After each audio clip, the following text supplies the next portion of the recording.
Okay, ladies and gentlemen, how is everybody doing today? I am Maddie with the Terrible People podcast. How is everybody doing? All right. Well, for those of us who didn't get the memo and does not understand that keeping your nose clean is essential just to live in a more peaceful life. All right.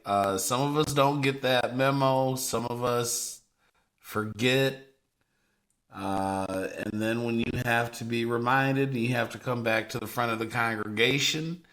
It is truly a humbling experience. And I don't want this for this young man, Brother Mattbarnes, but today it is not a good day to be a Matt, apparently. So let's just go ahead and see what this young man has to say. My ex and I had split up for about a month, and this chick DMs me, and I entertain her. We go back and forth. Conversation gets spicy, but we never met, never kicked it, never met, never seen this chick one time in my life. And then fast forward, my ex and I got back together. So I told her she got a little weird, but she kind of just fell back. So moving along, we get back together and we end up doing this reality show. And while we were on this reality show, we find out we're pregnant.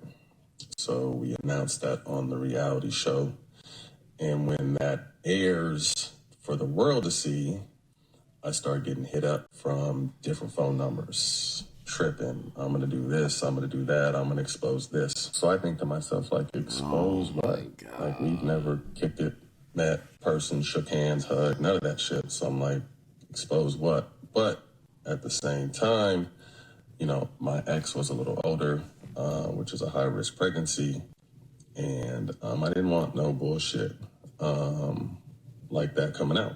So this chick said, pay me. Oh my God. I'm going to release our our conversation, our DMs. And I'm like, you really don't have shit. But again, okay. So I start paying this chick some bread. Oh my God. You don't really have shit, but I'm going to pay you anyways. Man, look, it never goes the way you think. It never does. And this is exactly why you don't get involved in the first goddamn place. Oh my God. I mean, like, you didn't see that coming, homie? Jesus. Oh my God.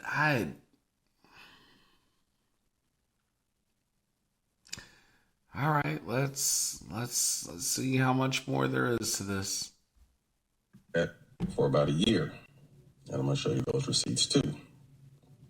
And during this time, I'm kind of just tapping in with her because she's a wild card. She's a nutcase, and kind of just checking in, having. He has to tap in with her because she's a fucking emotional cool. Terrorist, and she can blow his shit up at any time. September of last year, we have the baby,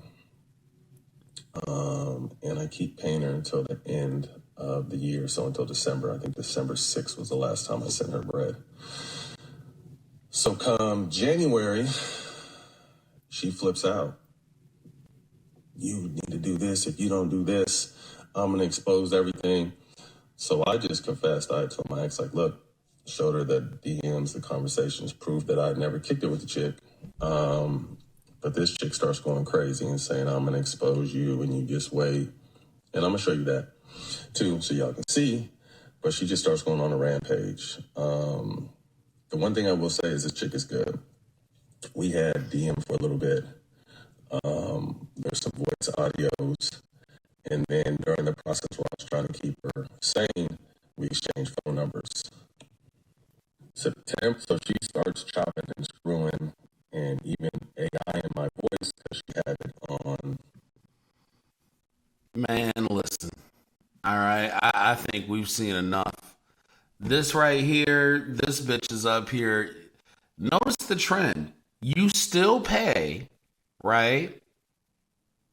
And then they still end up doing you like Shannon Sharp. They still end up doing you like Diddy, right? And these are the victims of whatever it is that they say that you allegedly did to them.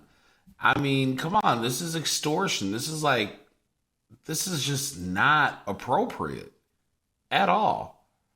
But because you're the one who has a penis, well, you're going to be the one who's held responsible. Because, these ladies are infallible and you should have fucking known better, which honestly, being rich and famous and having a penis, I don't understand how people kind of don't see, especially with all the source material that you've been given for free, because you can just look and see what happens to men when you forget, right? I mean, come on, man. It's rules for thee, not for me. Like, you can't be so goddamn game goofy. And I'm sorry for the ladies that do watch and they're triggered by this. Like, come on. This was the play the whole goddamn time.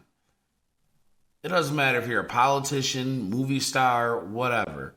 If you are a man of substance and you do have means, you should be moving differently, including when you separate for a fucking month. 1 month. 1 month of doing God knows what, allegedly, that we might not have even done. You was just up there. I was all alone. I was feeling rather low. This man's up here playing the slow jams up here, vulnerable. He just needed somebody to talk to. And I get it. I really do get it. But Jesus fucking Christ. Oh my God. Look, niggas are willing to jump out the window over the box. And this is exactly why niggas have got to get a grip on their Boxcilitus. Because if you don't, like I said, listen to the names. Shannon Sharp, Diddy, every other man ever, from the Bible to the Quran, right? A woman has been your fucking downfall. Bill Clinton, you cannot make this shit up. Mm-mm-mm. Mm-mm-mm. You know what, ladies and gentlemen, I think this is all I have for you. We gonna pray for him though. We are definitely gonna pray for Brother Matt Barnes, because do I think that this is right? Absolutely not. Now you got thirsty ass tashaK who's gonna be out there trying to sink your battleship along with a crazy bitch. Oh, Jesus. All right. Hey, you know what, ladies and gentlemen? I gotta go. I gotta get bundled up for work so I don't get any more sick. Y'all have a good day. Make sure you wash your hands, because look, that shit is out there. All right. Whatever it is, man, that shit is wicked. All right. In the meantime, in between time, I will see you in the next one. And please don't get caught up like Matt Barnes. God damn.